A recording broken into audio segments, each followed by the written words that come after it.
Hello and welcome to the Digital Inclusion Exchange and our special Spread the Tech series in partnership with the National Digital Inclusion Alliance and Digital Charlotte, an initiative of the Knight School of Communication at Queen's University of Charlotte. Our hosts today are Angela Seifer of the National Digital Inclusion Alliance, Andrew Au of Digital Charlotte, and I am Bruce Clark of Digital Charlotte. During this hour interview, we'll discuss how the North Carolina Department of Information Technology has adjusted and risen to the challenges brought on by COVID-19. It's our hope that we will allow other states to learn from the work of North Carolina and replicate some of the strategies they are using.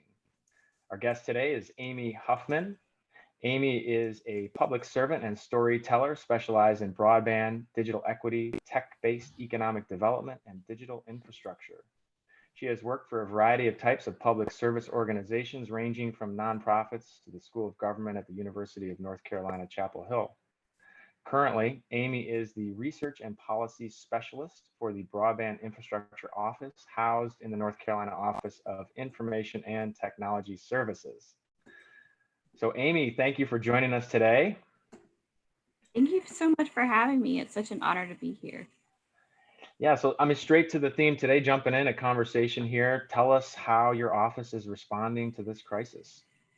Sure. So, like anyone, the first couple of weeks were spent scrambling a little bit, adjusting to our new norm, that sort of thing. But pretty quickly, we put in several different types of responses into play. So first, our Secretary Tracy Dokes, sent an email to all of North Carolina's IT vendors, including our internet service providers, asking them to provide services to North Carolinians and to submit those services that they intended to provide to us. And so we've been receiving those, and we use those to populate what we're calling our COVID response map. And so we have an interactive searchable map where any resident in North Carolina can plug in their address and see if they have access to one of the discount or low cost offers that internet service providers are offering during this time. We wanted to make sure that North Carolinians had good information on what was available to them, and they didn't get frustrated by hearing about offers that were available to maybe someone in a different state or in a different county. And so we're continuing to populate that with offers as they come in. We also have information from the community anchor institutions across the state, like our libraries, schools, community colleges. Some of those folks are putting Wi-Fi in their parking lots and or around their buildings, and people can access internet at those. And so we're populating the map with those locations as well. So a resident can enter their address and see what local Wi-Fi hotspot is closest to them, that they can go and drive in and use the internet in their car. In addition, after that, Governor Cooper had a call with all of the North Carolina internet service providers pretty early on in the crisis in the first few weeks. And he asked them all to go above and beyond what they pledged to the FCC. And many of them stood up and actually have done that. One wireless internet service provider in Eastern North Carolina set up a dry Wi-Fi hotspot in their community. That didn't exist before Governor Cooper's call. So things like that are happening across the state. And since then, we've split our response has been further defined. We have in what we're calling our immediate response. Then we're brainstorming and pulling together near-term solutions and then advocating for long-term solutions. So our immediate response are things like the map, the call with the providers, advocating for what has been long in the process with the Department of Transportation, a dig once policy, advocating to get that implemented now, things like that. We're also expediting our payments to our grant recipients. We have a grant program called the Growing Rural Economies with Access to Technology program. And that grant program provides funding to internet service providers to extend service in unserved areas. So we're expediting payments. And in the middle of this, we've also had our second round of applications come in from providers. And soon in the next couple of months, we'll be awarding $15 million to providers to extend service to unserved areas. So we're continuing that work. We're also working with partners like the Department of Health and Human Services to identify opportunities for investment on telehealth, including possible appropriation requests. And in the near term, we're looking at implementing other solutions as well, such as extending the FCC pledge terms for an additional 90 days, requesting the ISPs submit accurate coverage data to enable better identification of unserved households, creating negotiated agreements with fiber optic manufacturers and tower companies to provide low cost or low lease rates for providers awarded federal or GRATE grants. That's our grant program, we call it GRATE. And requesting federal emergency appropriation to include block grants to states to support the purchase of hotspot cellular enabled laptops and equipment for Wi-Fi on buses.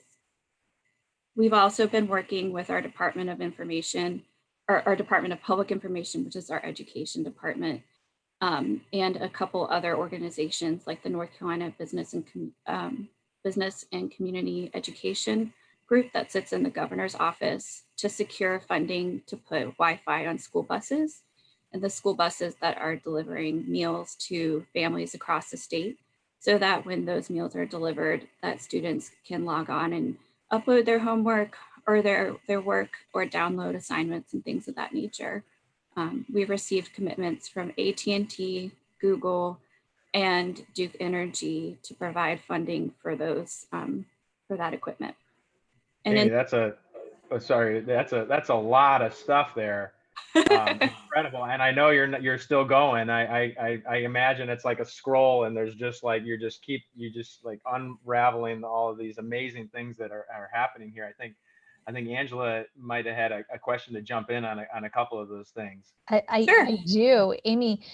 So the internet service providers have nationally and over all of their footprints provided some free and low cost offers. What have your conversations been like with those internet service providers? Are there any offers that are specific to North Carolina? Have you found that you've been able to encourage them to do a bit more? Yes, the governor and our secretary have been working diligently to encourage them to do so in North Carolina. Some of our local providers have stepped up and done some things in their local territories. One thing that comes to mind is AT&T has offered to provide equipment and service to put on buses throughout the state. And they're donating that equipment for the buses, and they are donating the first 60 days of service. And so that's unique to North Carolina. That's awesome. Can you talk a little bit about those smaller providers? I think of course, I mean, it's logical that the bigger providers, there's more awareness about the offers that they have. Can you talk a bit about what those offers look like and how they came to be? Sure. So one provider is Eastern Carolina Broadband. They're a recipient of our GRATE grant and a newer wireless internet service provider in Eastern North Carolina. They're the one that has set up local Wi-Fi hotspots. So we've seen several do things like that. To my knowledge, to date, none have offered discount services, but I could have, I may not be as up to date on that information. Yeah, that's really super to know. Thank you. And Amy, before the crisis hit, your office and you particularly were doing a lot with local communities planning around digital inclusion, helping them figure out what they could do. I assume you're still having conversations with local communities. I don't know.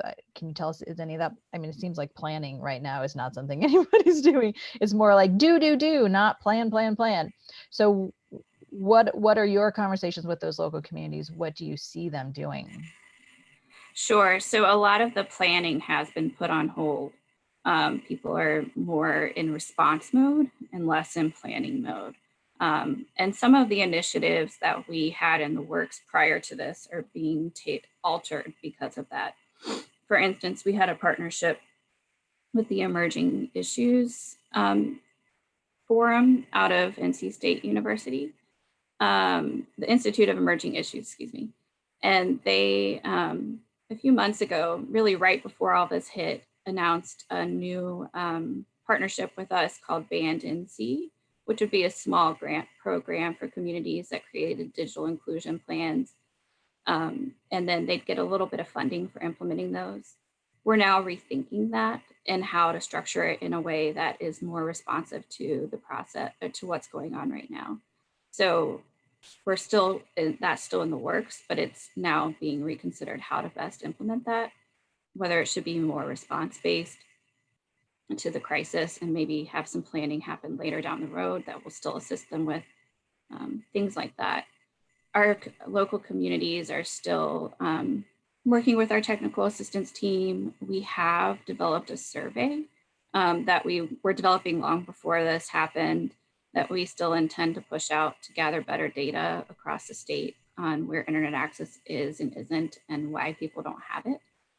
So we plan to use that in partnership with communities. A couple of our counties are wanting to do that right now.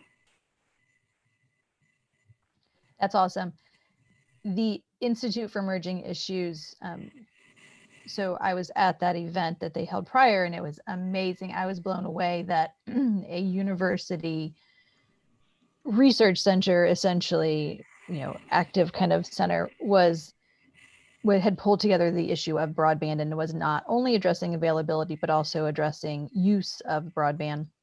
The side that talks about and addresses availability of it for everyone, affordability, digital skills, devices. And then after the crisis hit, they held a webinar then where they had someone from they had a state rep and a national elected representative from two different parties. I really was also blown away by that. They are very much going at it in a bipartisan way, which I think is really essential right now. What are your thoughts on how you're seeing their role within the education and awareness building about the issue, around the issue? The Institute?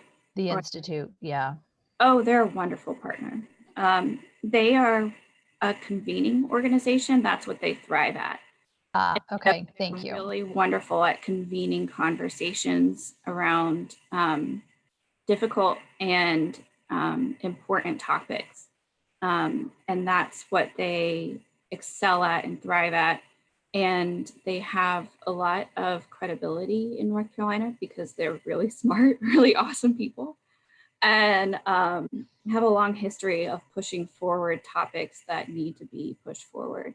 And so their partnership has been wonderful throughout all of this, really, because they're really pulling people together in a way that's able to shine a light on this topic in ways that wasn't possible before. That's fabulous. Bruce, did you want to jump in with a question? I was going to go in a different direction, just so I can leave it here if you wanted to stay on this topic. But you mentioned, I'm just thinking about the sort of the acute needs that we're seeing, especially in the work we do with community, right? So people who can't go to their doctor, who need telehealth services, or students, obviously, with remote learning, and we know that not everybody in North Carolina, this obviously applies to anywhere, not everybody has access. And so you mentioned the expediting the payments on the GREAT grant program. And so that is exciting to hear, as I know those things are challenging. I'm wondering what do we think our internet service providers or the infrastructure's ability to also expedite deployment? Are we seeing anything? Are you seeing anything? Will they be able to take that money and also expedite? Do we have enough people trained in this space to go out and install this infrastructure? What might you see the opportunities here in North Carolina around that? Sure. I think with 6 questions in one, sorry. So yes, we believe the internet service providers that received our grants have the capacity to build out with the expedited payments at an expedited schedule. However, if we're going to pour, say, triple or quadruple or add basically millions and millions of more dollars into North Carolina to build out and try and build out in the next month or two, or next year or two, we are going to need to add new employees to these local organizations. We're going to need more skilled people who are more skilled in, splicing fiber, digging trenches, that sort of thing. But right now, part of the agreement is that these companies can deliver on increasing service to North Carolinians. So we're confident that they can do that right now. Amy, what do you, of all the things that you have been doing, if you had to give advice to another state in terms of, okay, capacity is limited, you may not have the staffing that North Carolina has been able to devote to it, what's the top one or two things that you would say, okay, these are the things, if you were really strapped on time, here's where I would concentrate your efforts? To address broadband in the home during the crisis? Sure. I would start with talking to people, your peers and if they're a state broadband office, talking to your peers and other agencies. Obviously, each state's Department of Education is working towards making sure all of their school kids can receive equitable education at home right now. So they're, I think, a reasonable place to start. They would surely love some assistance. And there is a lot of funding coming down from the Department of Education that can be used, the federal Department of Education, that can be used to address, to supply technology and internet in the home. So working with them and advising them there, that's where I would start. Okay, that's good advice.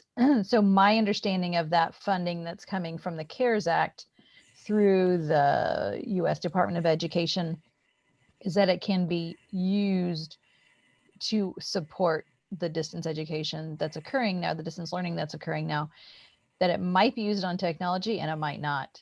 So that there could be there's struggle might be the right word on how that money gets used.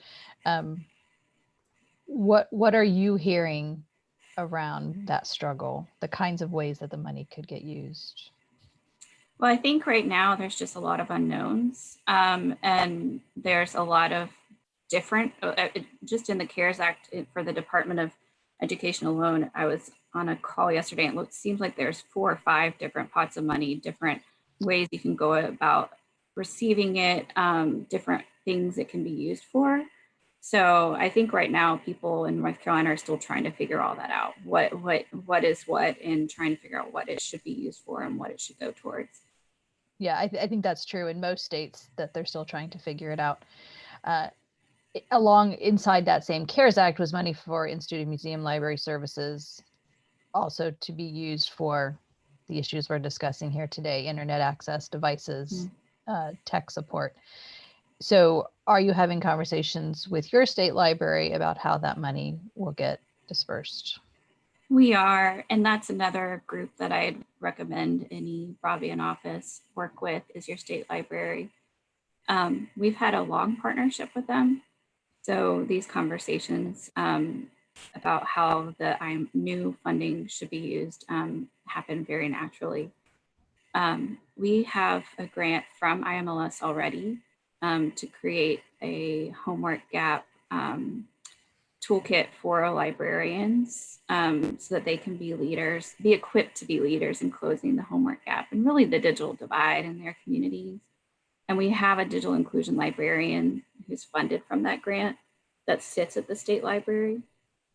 So we're really thankful for the additional money from IMLS. We think North Carolina will receive around $900,000, a little over $900,000. And because we already have the digital inclusion librarian and we already have existing programs, we'll be able to deploy that pretty quickly and in ways that we hope are pretty impactful.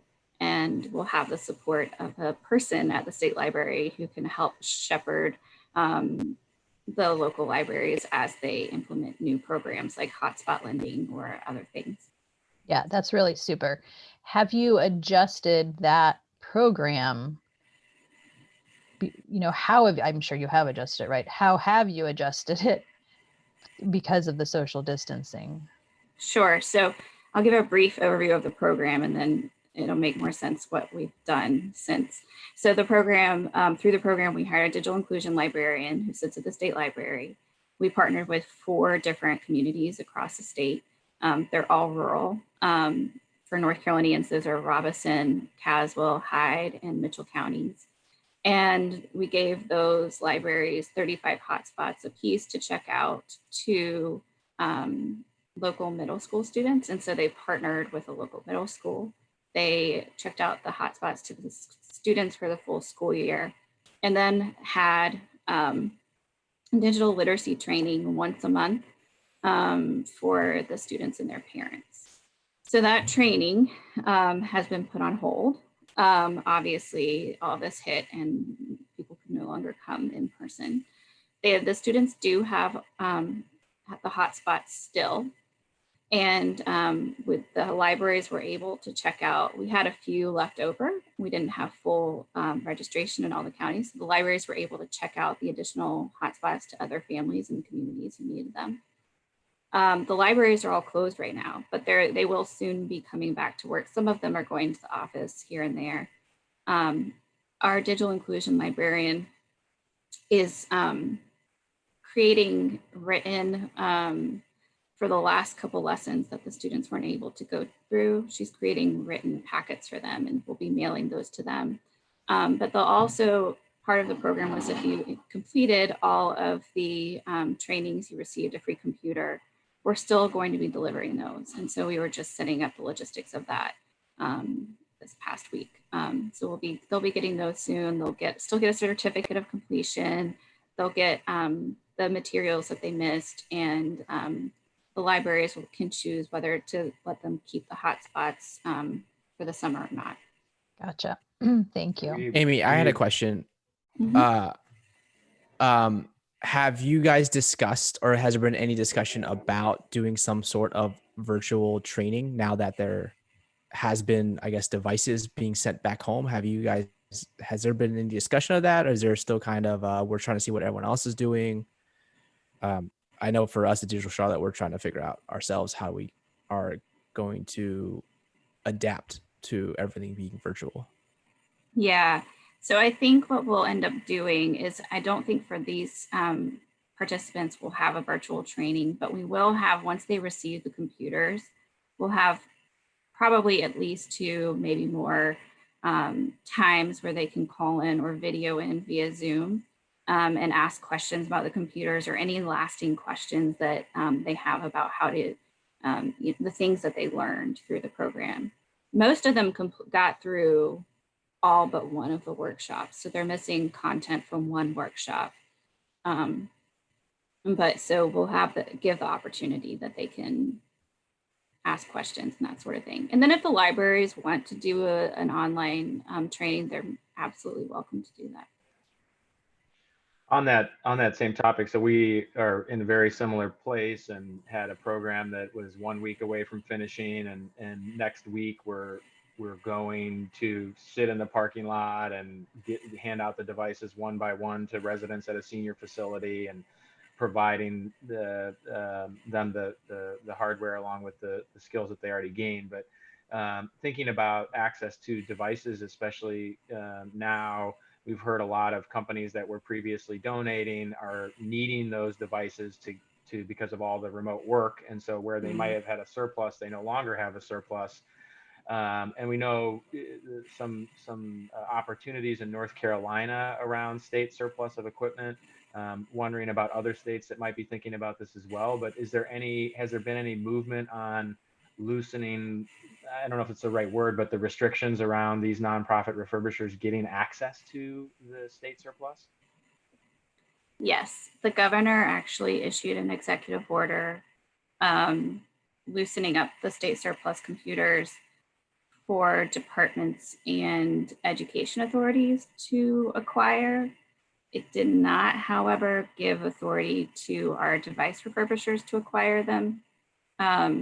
They can still purchase them, but they can't necessarily be donated to them through the executive order. So we're working on fixing that. Our device refurbishers are Camden and E2D, Camden and the Triangle, and E2D in Charlotte. So we're working on trying to figure out how to get them the devices, because we at the Department of Information Technology don't have, well, I'm sure there are people in the Department of Information Technology who could rebuild computers. I'm not one of them. And when I have volunteered at Camden and put together computers, but I have to follow the instructions. So we really need to get the computers to the people who know how to refurbish them. You don't need to dump a lot of broken computers on the school districts or the schools or the departments. So we're still trying to figure that out. Do we know if any of the departments are yet taking advantage of that, and would they be using them to get into the hands of community members, or is it more get them back to use for their employees' remote work?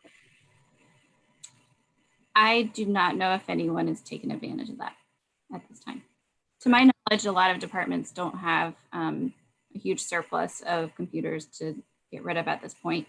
And I believe when I looked on State Surplus's website, there weren't that many. There was like 10 that they had.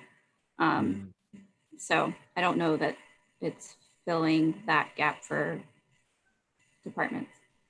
We should also note how lucky North Carolina is to have 2 nonprofit refurbishers who then get those computers into people's homes. Most states have 0. Right. And you guys have 2. Actually, now I think about it, I don't know if any other state has 2. I'd have to go do that research. Somebody will tell me I'm wrong, I'm sure. But I think it's a big deal that you have 2. And I think it says a lot to everything that North Carolina does have, that you do have Digital Charlotte, that you do have a strong broadband office, that you do have these refurbishers. You do have coalitions in multiple regions of North Carolina working on digital inclusion. You all have a lot going on. On that note, great segue, thinking about the coalition and the North Carolina Digital Equity and Inclusion Coalition.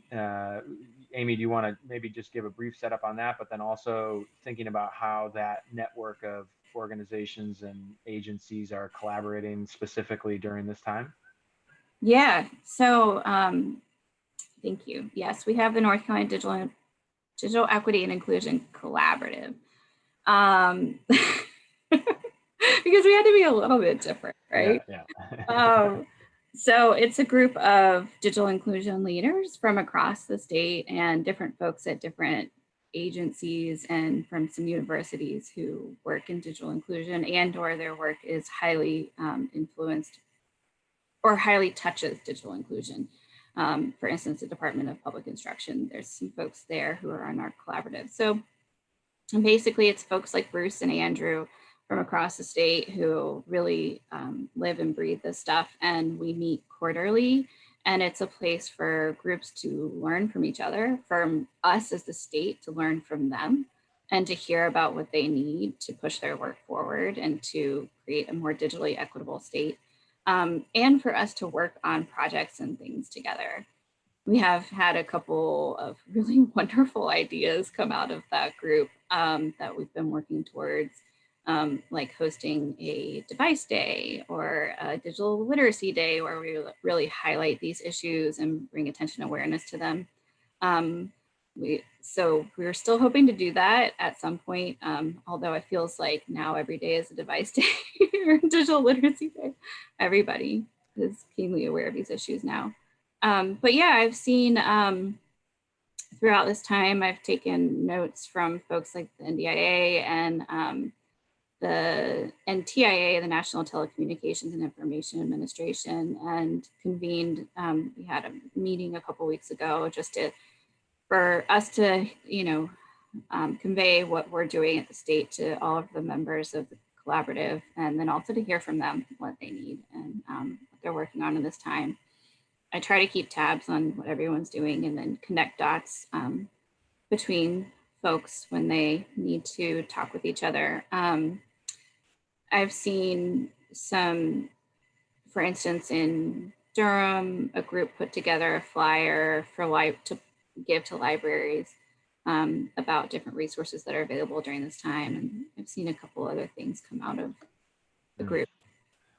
So I'm also thinking about, I mean, there's a segment of our community that has interacted with state agencies and perhaps firsthand felt the frustration of maybe antiquated user experiences or you know, things that have an opportunity to be refined, and now thinking about the thousands and thousands of people in our community and across the country who are having to apply for unemployment and issues with websites crashing and things like that. So are you seeing any immediate responses to improving the, you know, I mean, digital literacy skills are one thing, but it's complicated when those systems are even more difficult. We had a conversation with a friend the other day who's in a master's program, and they had to apply for unemployment, and their experience was, I'm a master's student and this is incredibly difficult, even with my digital literacy skills.